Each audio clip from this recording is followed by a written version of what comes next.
Hello friends, welcome to my channel. यहाँ हम पढ़ते हैं ग्रेजुएशन के लिए फिजिक्स, केमिस्ट्री और मैथमेटिक्स। आज की क्लास है बीएससी सेकेंड सेमेस्टर मैथ की, जिसमें हम अपना चैप्टर कॉम्प्लेक्स फंक्शन स्टार्ट करने वाले हैं। तो देखो क्या है, बुक में कॉम्प्लेक्स फंक्शन पहले दिया हुआ है, फिर टॉपिक एक कॉम्प्लेक्स नंबर के नाम से दिया हुआ है। हम क्या करते हैं, पहले कॉम्प्लेक्स नंबर पढ़ लेते हैं, फिर क्या करेंगे, फंक्शन पढ़ेंगे। ठीक है, तो देखो ये सब क्या है, नंबर्स की बात हो रही है। तो हमारे पास पुराने टाइम पे क्या थे, हमने रियल नंबर बना लिया था, जिसके अंदर natural number, whole number, integers जितने भी आते हैं सबको क्या कर लिया, ऐड कर लिया। और ये बोला कि कोई भी इक्वेशन है उसको हम क्या कर सकते हैं, ऐसे ही रियल फॉर्म में क्या कर सकते हैं, सॉल्व कर सकते हैं। ठीक है, जैसे एक क्वाड्रेटिक इक्वेशन की बात करें तो क्वाड्रेटिक इक्वेशन कैसा दिखता है, A x square plus B x plus C equal to zero form का। ठीक है, जहां पे आपके ए बी सी क्या होते हैं, रियल नंबर होते हैं। तो उन्होंने ये बोला कि आप कोई भी क्वाड्रेटिक इक्वेशन लाओ, क्योंकि उसके अंदर जो ए बी सी है वो हमेशा रियल है, तो मतलब उसका सोल्यूशन, मतलब उसका रूट्स भी क्या होगा, हमेशा रियल मिलेगा। रूट्स का मतलब समझते हो ना, जैसे हम हमारे पास दिया है एक्स स्क्वायर इक्वल टू 4 दिया है, तो x equal to plus minus 2 मिला। एक्स के हमारे पास यहाँ पे क्या मिले, दो रूट्स मिले, एक -2 एक +2। ठीक है, तो वैसे ही ये क्वाड्रेटिक इक्वेशन है, उसको अगर आप सॉल्व करोगे कैसा भी हो तो हमेशा आपको क्या मिलेगा, रियल आंसर मिलेगा। ये उन्होंने बोला। ठीक है, फिर कहानी आगे बढ़ी तो हमको एक इक्वेशन मिला, X square plus 1 equal to 0। इसके लिए हम क्या कर रहे थे, एक्स का सोल्यूशन मतलब एक्स के रूट्स निकाल रहे थे। ठीक है, तो देखो जैसे नॉर्मल सॉल्व करते हैं, तो नॉर्मल क्या सॉल्व करोगे आप, X square equal to -1, X equal to plus minus under root of -1। ठीक है, तो देखो अगर रियल नंबर इसकी बात करें तो इसमें अगर हम अंडर रूट -1 भी कुछ आता है आंसर, तो उसको हम बोल सकते हैं कि हाँ, सॉरी, अगर हमारे पास अंडर रूट 1 भी आता है तो उसको हम बोल सकते हैं कि हाँ वो रियल नंबर्स के अंदर आता है। अंडर रूट 1 क्या है, रियल नंबर के अंदर आएगा। लेकिन अंडर रूट -1 को वो डिफाइन नहीं कर पा रहे थे। ठीक है, इसीलिए क्या किया उन्होंने, अपने जो नंबर सिस्टम है उसको थोड़ा सा और बढ़ा दिया। रियल नंबर्स तो हमारे पास थे ही, कुछ हमारे पास इमेजनरी नंबर को जोड़ा गया, जिसको बोला गया कॉम्प्लेक्स नंबर। ठीक है, तो देखो थोड़ी सी और बात कर लेते हैं कि हमारे पास रूट्स रियल कब आते हैं और इमेजनरी कब आते हैं। एक तो तरीका है कि आप सॉल्व कर लो, एक क्या तरीका है कि आप उसका डिस्क्रिमिनेंट सॉल्व कर लो। ठीक है, जैसे देखो ये आपका इक्वेशन है, तो इसके लिए नॉर्मल फॉर्म, तो जैसे कोई भी ये इक्वेशन है तो नॉर्मल फॉर्म ये है सॉल्व करने का। लेकिन अगर आपको सॉल्व नहीं करने आ रहा है, मतलब थोड़ा सा कॉम्प्लेक्स है, तो आप क्या करते हो, सिग्नेचर रूल लगाते हो। वो क्या बोलता है, X equal to -b plus minus under root B square -4ac/2a से क्या करो आप, एक्स के रूट्स निकाल लो। ठीक है, तो देखो क्वाड्रेटिक इक्वेशन है, मतलब एक्स के दो रूट्स तो आने वाले हैं। ठीक है, तो इसके अंदर जो ये बी स्क्वायर -4ac होता है, इसको हम क्या बोलते हैं, discriminant of this quadratic equation. क्या, discriminant of this quadratic equation. ठीक है, जिसको सिंपली डी से डिनोट किया जाता है। तो देखो अगर आपके डी का वैल्यू, ठीक है, 0 से बड़ा आ जाए तो उस केस में क्या होता है, जो आपका क्वाड्रेटिक इक्वेशन के आप रूट्स निकाल रहे हो वो क्या आते हैं, रियल आते हैं और अनइक्वल आते हैं। दो रूट्स आए, इक्वल आते हैं। देखो क्वाड्रेटिक इक्वेशन सॉल्व कर रहे हो तो दो रूट्स तो आएंगे, लेकिन अगर उसका डिस्क्रिमिनेंट का वैल्यू 0 से बड़ा हो गया तो जो रूट्स आ रहे हैं वो रियल आएंगे, मतलब रियल नंबर्स होंगे। और क्या होंगे, अनइक्वल, मतलब एक दूसरे के बराबर नहीं होंगे। जैसे कोई नॉर्मल सा एग्जांपल लिखते हैं, 5x² और क्या, +10x, चलो +1 कर लो इक्वल टू 0। ठीक है, कोई ऐसा बनाना कि ऐसा फॉर्म का बन जाए। ठीक है, तो देखो सॉल्व करो बी, देखो ये क्या होता है, ax² plus bx plus c। ए का वैल्यू 5 है, बी का वैल्यू 10, सी का वैल्यू 1। ठीक है, तो बी स्क्वायर मतलब 10 का स्क्वायर मतलब 100 -4, ए का वैल्यू 5 और सी का वैल्यू 1, मतलब कितना मिला, ये हमारा ओवरऑल तो पॉजिटिव ही आने वाला है, मतलब ये 0 से बड़ा ही होगा। तो देखो ऐसे केस में क्या होगा, जो भी आपका रूट्स आएगा क्या होगा नहीं मालूम, ऐसे सॉल्व कर लेंगे रूट्स को, वो क्या होंगे, हमारे रियल होंगे और अनइक्वल होंगे। ठीक है, ये हो गया पहला सिचुएशन। और फिर क्या करते हैं, दूसरा सिचुएशन देखते हैं, जब हमारा डिस्क्रिमिनेंट का वैल्यू 0 के बराबर आ जाए। ठीक है, कोई ऐसा भी केस हो सकता है कि आपका डिस्क्रिमिनेंट का वैल्यू क्या हो जाए, 0 के बराबर आ जाए। जैसे इसी में देखते हैं कि 0 के बराबर आता है कि नहीं आता है। ठीक है, तो देखो x² इक्वल टू 4 है, तो इसको हम सिंपली क्या लिख सकते हैं, x² प्लस, चलो छोड़ो उसको, कुछ और इक्वेशन बनाया जाए। ठीक है, तो चलो छोड़ो, ठीक है, ऐसे ही देख लो। अगर डिस्क्रिमिनेंट का वैल्यू आपका 0 के बराबर आ जाए, कोई भी इक्वेशन है, ठीक है, एक एग्जांपल देखो, हमारे पास हो जाए x square plus 2x plus 1 है। इसके लिए आप डिस्क्रिमिनेंट का वैल्यू निकालो, ठीक है। तो वो कैसे मिलेगा, बी स्क्वायर माइनस 4 इसी करके, बी स्क्वायर मतलब 4, 2 का स्क्वायर मतलब 4 माइनस 4, ए का वैल्यू भी 1 है, सी का वैल्यू भी 1 है, तो 4 माइनस 1 मतलब कितना, 0 आ गया। तो यहाँ पे आपका डिस्क्रिमिनेंट का वैल्यू कितना आ गया, 0 आ गया। डिस्क्रिमिनेंट का वैल्यू 0 आ गया तो उस केस में आपको क्या मिलते हैं, रूट्स तो रियल मिलते हैं, और क्या मिलते हैं, रियल और इक्वल भी होते हैं, ठीक है। जो आपके दोनों रूट्स मिलने वाले हैं वो रियल भी होंगे और इक्वल भी होंगे। इस इक्वेशन के लिए जो आप रूट्स निकालोगे वो रियल भी होंगे और क्या होंगे, इक्वल भी होंगे, ठीक है। और एक तीसरा सिचुएशन आता है जब आपका डिस्क्रिमिनेंट का वैल्यू 0 से कम हो जाए। जैसे हमारा इस इक्वेशन को देख लो, ठीक है, ये एक्स स्क्वायर प्लस 1 है, ठीक है। तो इसको आप नॉर्मली क्या लिख सकते हैं, थोड़ा सा नोट करो, रब कर देते हैं, ठीक है।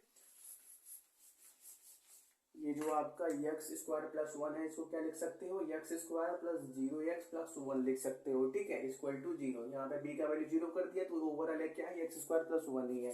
तो इसके लिए भी डिस्क्रिमिनेंट का वैल्यू निकालो, 0 का स्क्वायर मतलब 0 माइनस 4, ए का वैल्यू 1, सी का वैल्यू भी 1, मतलब कितना है, माइनस 4 आया, जो कि क्या है, 0 से छोटा है। 0 से छोटा है मतलब हमको क्या मिला, डिस्क्रिमिनेंट निगेटिव मिला। तो जब आपका डिस्क्रिमिनेंट 0 से छोटा आ जाए तो रूट्स आपके क्या मिलते हैं, इमेजनरी मिलते हैं। क्या, इमेजनरी। देखो एक क्या मिला, प्लस अंडर रूट माइनस 1 मिला, एक क्या मिला, माइनस अंडर रूट माइनस 1 मिला। तो जो रूट के अंदर निगेटिव क्वांटिटी होती है उसको हम क्या बोलते हैं, इमेजनरी नंबर, ठीक है। तो रूट्स हमको क्या मिलेंगे, इमेजनरी, और क्या मिलेंगे, एंड इन कॉम्प्लेक्स कंजुगेट मिलेंगे, नीचे लिखेगा, एंड इन कॉम्प्लेक्स कंजुगेट मिलेंगे। कॉम्प्लेक्स कंजुगेट क्या होता है, हम आगे की क्लासेस में बात करेंगे। कंजुगेट मिलेंगे, बस थोड़ी सी देख लो कि होता क्या है, ठीक है। जैसे देखो, कोई भी कॉम्प्लेक्स नंबर को हम नॉर्मली डिनोट करेंगे आई के टर्म में। तो देखो अगर हमको कोई एक कॉम्प्लेक्स नंबर मिला हुआ है 2 प्लस 3i, ठीक है, जिस जो क्या है कि जब डिस्क्रिमिनेंट लेस देन 0 है उसके लिए हमने सॉल्व किया तो हमको एक रूट मिला 2 प्लस 3i। तो इतना कंफर्म हो जाएगा कि जो दूसरा रूट मिलने वाला है वो क्या होगा, 2 माइनस 3i। कंजुगेट का मतलब होता है ना, जिसका आई दिख रहा है उसके आई को माइनस आई बना के एक दूसरा नंबर बना दो, जो क्या हो जाएगा, पहले का कंजुगेट हो जाएगा, ठीक है, नॉर्मल सा। तो इतना क्लियर है। तो देखो हम क्या थे, यहाँ पर थे, यहाँ पे क्या मिला हमको, इसका डिस्क्रिमिनेंट क्या मिला, निगेटिव मिला। इसके डिस्क्रिमिनेंट निगेटिव मिला मतलब इसका जो रूट्स मिलेगा वो हमको क्या मिलेगा, इमेजनरी मिलेगा और कॉम्प्लेक्स कंजुगेट में मिलेगा। तो मतलब क्या, इन सब को सॉल्व करने के लिए, मतलब जो रूट के अंदर निगेटिव क्वांटिटी है, इमेजनरी क्वांटिटी है, उसको सॉल्व करने के लिए एक नया नंबर सिस्टम इंट्रोड्यूस किया गया जिसको बोला गया कॉम्प्लेक्स नंबर, ठीक है। इसको नोट करो, आगे की बात करते हैं, ठीक है। तो देखो जो नया सिस्टम दिया गया इसको बोला गया कॉम्प्लेक्स नंबर, जो क्या करता है, जो अंडर रूट के अंदर निगेटिव क्वांटिटी होता है उनको क्या करता है, इंक्लूड करता है, ठीक है। तो उन्होंने कहा कि जो आप अंडर रूट के अंदर -1 है इसको सिंपली क्या करो, आई से डिनोट कर दो। आई का मतलब क्या होता है, आयोटा, वो एक नंबर होती है मैथ में जिसको बोला जाता है आयोटा, ठीक है। उन्होंने कहा जब जो आप अंडर रूट -1 है उसको क्या करो, आई से डिनोट करो। तो अगर आप आई स्क्वायर निकालोगे तो कितना मिलेगा हमको, -1 स्क्वायर करोगे तो रूट हट जाएगा। तो देखो जो हमने इक्वेशन बनाया था X square plus 1 equal to 0, उसके अंदर इसको पुट करो। अब क्या करो, ये हमने क्या किया, अंडर रूट -1 को आई से डिनोट किया, ठीक है। तो इसके अंदर हमको क्या मिला था, एक्स का value plus minus under root जो -1 मिला था, इसको उन्होंने कहा सिंपली आप x is equal to plus minus i लिखो, ठीक है। तो ये जो आई आपको फिलहाल में मिला हुआ है ये क्या कहलाएगा, इस क्वाड्रेटिक इक्वेशन का सॉल्यूशन कहलाएगा, ठीक है। तो उन्होंने क्या किया, जो ये प्रॉब्लम हो रही थी, ये आंसर हमको नहीं मिल रहा था, उन्होंने क्या किया, अंडर रूट -1 को सिंपली आई से डिनोट किया। फिर क्या बोला, आई स्क्वायर का वैल्यू क्या होता है, -1 के बराबर होता है, ये पॉइंट को नोट कर लो। फिर क्या करो, अगर आप वही वैल्यू को यहाँ पे पुट करते हो, X equal to plus minus under root -1 पे, तो वो अंडर रूट -1 का वैल्यू क्या लिखा, आई लिखा, तो एक्स का वैल्यू क्या मिल जाएगा, प्लस माइनस आई मिल जाएगा, जिसको उन्होंने क्या बोला, ये क्या है, आप जो आई आपका है वो क्या है, इस क्वाड्रेटिक इक्वेशन का सॉल्यूशन है। जैसे एक हम बात करते हैं और एग्जांपल की, ठीक है। जैसे आपको दिया हुआ है X square plus 9 equal to 0, तो इसके लिए क्या करोगे, एक्स के रूट्स निकालोगे तो क्या होगा, X square is equal to -9, मतलब एक्स का value plus minus under root of -9। तो ये भी क्या होगी, अंडर रूट के अंदर -1 है, मतलब ये भी एक इमेजनरी नंबर हो गया, ठीक है। तो इसको कैसे सॉल्व करोगे, आप करो X equal to plus minus under root 9 को अलग करो और -1 को अलग करो, ठीक है। अब 9 रूट से बाहर आएगा तो क्या आएगा, 3 बाहर आएगा, तो 3 बाहर आ गया और अंडर रूट के अंदर -1 है, अंडर रूट -1 को क्या बोला, आई से डिनोट करो। तो सिंपली हमको क्या मिलेगा, x equal to plus minus 3i मिलेगा। एक बार क्या मिला, x इक्वल टू 3i मिला, एक बार क्या मिला, x इक्वल टू -3i मिला। ये क्या मिल गया, इसके दोनों रूट्स मिल गए, ठीक है। तो यही बात हो गई कॉम्प्लेक्स नंबर के इंट्रोडक्शन के बारे में। थोड़ी सी बात कर लेते हैं इसके रिप्रेजेंटेशन के बारे में, ठीक है। कंटिन्यू करते हैं। तो देखो, जो कॉम्प्लेक्स नंबर की आप बात कर रहे हो उनको सिंपली जेड से डिनोट किया जाता है, ठीक है। जेड आपका simply A plus I B के बराबर लिखा जाता है, ठीक है। जहाँ पे देखो ए और बी क्या है, खुद में आपके रियल नंबर्स है, ठीक है, रियल नंबर्स है। तो आप Z equal to A plus I B लिखो, या Z equal to X plus I Y लिखो, या जेड इक्वल टू कुछ भी अल्फा प्लस आई बीटा लिखो, कोई इफेक्ट नहीं पड़ता। ये सभी क्या है, कॉम्प्लेक्स नंबर ही कहे जाते हैं। बस इंपॉर्टेंट बात ये है कि आपके पास दो अलग अलग पार्ट होने चाहिए। पहला पार्ट वो होना चाहिए जिसके अंदर आई मल्टीप्लाई में ना हो लेकिन वो रियल नंबर हो, ये क्या है, रियल नंबर है।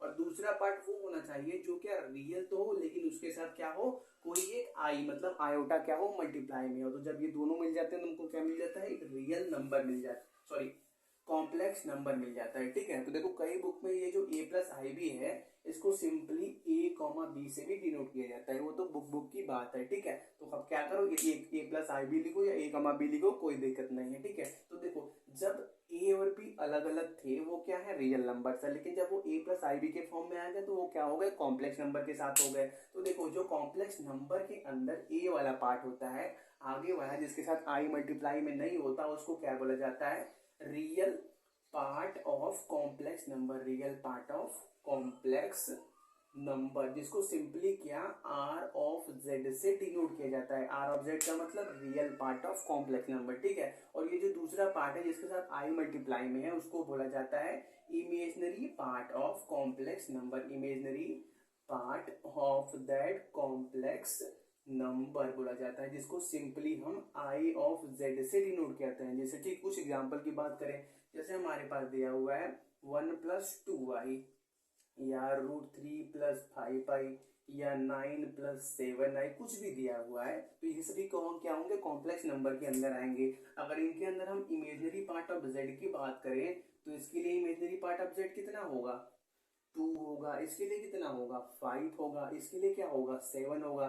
जो चीज आई के साथ मल्टीप्लाई में होती है वो क्या होता है, इमेजनरी पार्ट। अगर हम रियल पार्ट की बात करें तो रियल पार्ट कितना होगा, इसके लिए 1 होगा, इसके लिए √3 होगा, इसके लिए 9 होगा। रियल पार्ट और इमेजनरी पार्ट इंपॉर्टेंट पॉइंट है, इनको क्या बोलते हैं समझ लो तो क्या होगा, आगे क्वेश्चन में काम लगा। जैसे कहीं बोला है कि कोई किसी क्वेश्चन में real part of imaginary number 0 है, तो real part of imaginary number का मतलब क्या, ए 0 है, इतना तो समझना पड़ेगा, ठीक है। तो इतना नोट करो। थोड़ी सी बात आगे की करते हैं कि जब कब आपका कॉम्प्लेक्स नंबर रियल नंबर के अंदर कन्वर्ट करा जा सकता है। किसी भी कॉम्प्लेक्स नंबर है, कॉम्प्लेक्स नंबर मतलब इमेजनरी नंबर का उसके अंदर मिक्सचर है, तो उसको भी हम रियल नंबर के अंदर कन्वर्ट कर सकते हैं, लेकिन कुछ इंपॉर्टेंट केसेस में, ठीक है। तो देखो अगर हम क्या करें, ये जो आपका z equal to A plus I B दिया हुआ है, इसके अंदर आपका पहले क्या करते हैं, b का वैल्यू 0 कर देते हैं, ठीक है।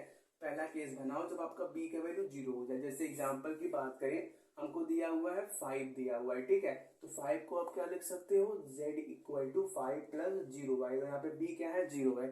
तो ऐसे केस में हमको क्या मिला, सिंपली z इक्वल टू 5 मिला, मतलब क्या, और ये 5 क्या है, 5 है आपका real part of complex number, मतलब वहां पे हमको क्या मिलेगा, रियल नंबर मिलेगा। तो जब भी आपका b इक्वल टू 0 हो जाए तो वहां पे आपको क्या मिलेगा, आपको एक प्योर रियल नंबर मिलेगा। क्या, एक प्योर रियल नंबर। 5 क्या है, एक प्योर रियल नंबर है, कुछ भी ले लो, z इक्वल टू 7 9 कुछ भी ले लो, वो क्या होगा, अगर b वहां पे 0 है तो वो क्या होगा, एक प्योर रियल नंबर बन जाएगा। कॉम्प्लेक्स नंबर क्या बन जाएगा, प्योर रियल नंबर, ठीक है। फिर क्या करो, सेकंड केस बनाओ जब आपका a का वैल्यू क्या हो जाए, 0 के बराबर हो जाए।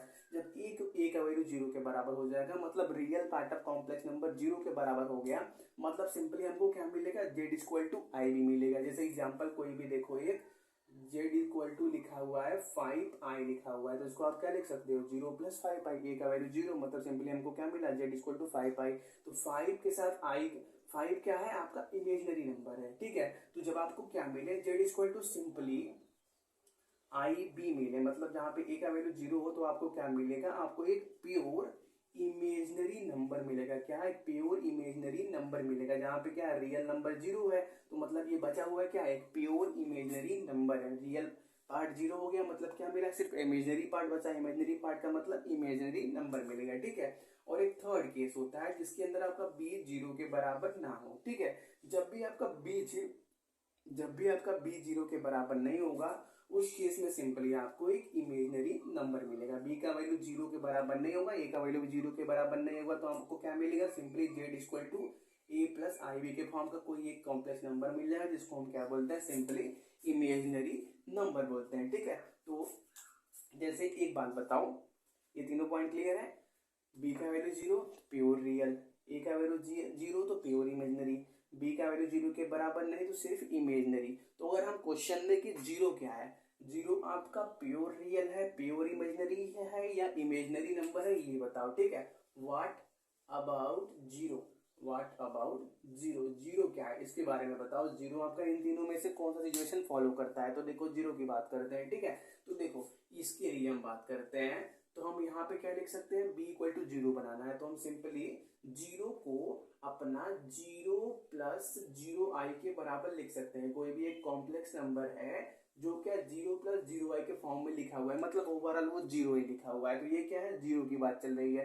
तो देखो इसमें क्या है, अगर हम सिंपली अगर ऐसा ले, सिर्फ हम क्या उठाएं, ये उठाएं, जेड इक्वल टू जीरो उठाएं, तो ये क्या होता है, ये सिचुएशन को फॉलो करता है। मतलब इसमें क्या, b का वैल्यू जीरो लिख लिया, तो जीरो क्या है आपका एक प्योर रियल नंबर के अंदर भी आ सकता है, ठीक है, सॉरी, प्योर रियल नंबर के अंदर भी आ सकता है। और फिर इस सिचुएशन की बात करो, अगर हम क्या करें, जेड इक्वल टू जीरो आएंगे, इसका मतलब भी जीरो ही है, जीरो इंटू आई मतलब जीरो।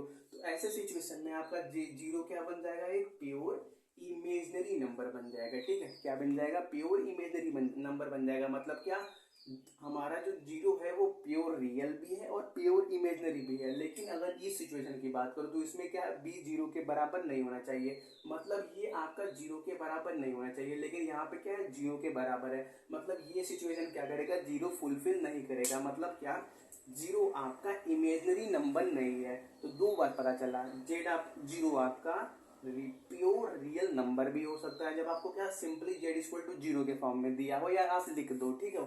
और जीरो आपका प्योर इमेजनरी नंबर भी हो सकता है, कब, जब आपका क्या जेड इक्वल टू जीरो आई के फॉर्म में दिया हो, ठीक है। तो ये हो गई इसके बारे में, ठीक है। इनको नोट करो, थोड़ी सी आगे की बात करते हैं। हो गया, इसको रफ कर देते हैं। अब क्या करते हैं, equality of two complex numbers की बात करते हैं, ठीक है। कि अगर कोई भी दो अलग अलग कॉम्प्लेक्स नंबर हमको दिया हुआ है, तो वो इक्वल कब होंगे, ठीक है। तो सपोज करो हमारे पास एक पहला कॉम्प्लेक्स नंबर दिया हुआ है Z1, जो क्या है A1 प्लस आई B1 है। और कोई दूसरा कॉम्प्लेक्स नंबर दिया हुआ है Z2, जो क्या है A2 प्लस आई B2 के बराबर दिया हुआ है, ठीक है। तो आपका पहला कॉम्प्लेक्स नंबर दूसरे के बराबर हो जाएगा। इसके लिए कुछ इंपॉर्टेंट पॉइंट है जो आपको याद रखना है, ठीक है। तो ये तभी हो सकता है जब क्या हो, आपका A1 क्या हो, A2 के बराबर हो, और क्या आपका जो B1 है क्या है, B2 के बराबर हो, ठीक है। ये तभी हो सकता है जब पहले कॉम्प्लेक्स नंबर का रियल पार्ट दूसरे कॉम्प्लेक्स नंबर के रियल पार्ट के बराबर हो, और पहले कॉम्प्लेक्स नंबर का इमेजनरी पार्ट दूसरे कॉम्प्लेक्स नंबर के इमेजनरी पार्ट के बराबर हो। जब ये दोनों सिचुएशन फुलफिल होगा, तभी क्या होता है, ये दोनों कॉम्प्लेक्स नंबर को हम क्या बोल सकते हैं, इक्वल बोल सकते हैं, ठीक है। जैसे हमारे पास एक क्वेश्चन है, उस क्वेश्चन की बात करते हैं। जैसे हमारे पास दिया हुआ है आपका 4x plus i 3x minus Y, ये किसके बराबर दिया हुआ है, 3 प्लस आई माइनस 6 के बराबर दिया हुआ है। एक सेकंड चेक कर ले, 4x plus i 3x minus Y equal to 3 plus i, हाँ ठीक है, ये आपको दिया हुआ है, ठीक है। तो आपको क्या करना है, सिंपली x और y का वैल्यू फाइंड करना है, ठीक है। आपको क्या करना है, x और y का वैल्यू फाइंड करना है। तो देखो इसके अंदर ये क्या है, आपका रियल पार्ट है, रियल पार्ट ऑफ z है, और i के साथ जो मल्टीप्लाई में होता है वो क्या आता है, imaginary part of complex number. ये क्या होता है, real part of complex number, और क्या आई के साथ मल्टीप्लाई में वो क्या है, imaginary part of complex number, ठीक है। तो दोनों इक्वल का साइन लगे हुए हैं, मतलब रियल पार्ट रियल के इक्वल होगा, इमेजिनरी पार्ट इमेजिनरी के इक्वल होगा। मतलब क्या, 4x किसके बराबर होगा, 3 के बराबर होगा, और क्या 3x माइनस वाई किसके बराबर होगा, -6 के बराबर होगा। ठीक है, तो यहाँ से x का वैल्यू क्या मिलेगा, 3/4 मिलेगा। अब इसको वैल्यू यहाँ पे पुट करो तो 3 into 3/4 minus Y equal to -6 मिल जाएगा। ठीक है, तो सिंपली क्या करो आप इसके लिए सॉल्व कर लो, 3 3 जा 9/4 माइनस वाई, माइनस को उधर कर दो, और क्या +6 इक्वल टू वाई हो जाएगा। तो हमको क्या मिल जाएगा, 9 6 जा सॉरी 6 4 जा 24, 9 मतलब 33/4 मिल जाएगा। किसका वैल्यू, y का वैल्यू। तो x का वैल्यू कितना मिल गया, 3/4, y का वैल्यू कितना मिल गया, 33/4। ये कब मिला, जब हमने क्या किया, दोनों जो इक्वल हमको इक्वेशन दिया हुआ था उसके अंदर रियल पार्ट रियल के बराबर लिखा, इमेजनरी पार्ट इमेजनरी के बराबर मिला, तो हमको क्या मिला, ये आंसर मिल गया। ऐसे बहुत सारे क्वेश्चन है, आप उनको सॉल्व करना। ठीक है, इस क्लास में इतना ही रखते हैं। नेक्स्ट क्लास में बात करेंगे addition, subtraction, multiplication, division of complex number के बारे में। ठीक है।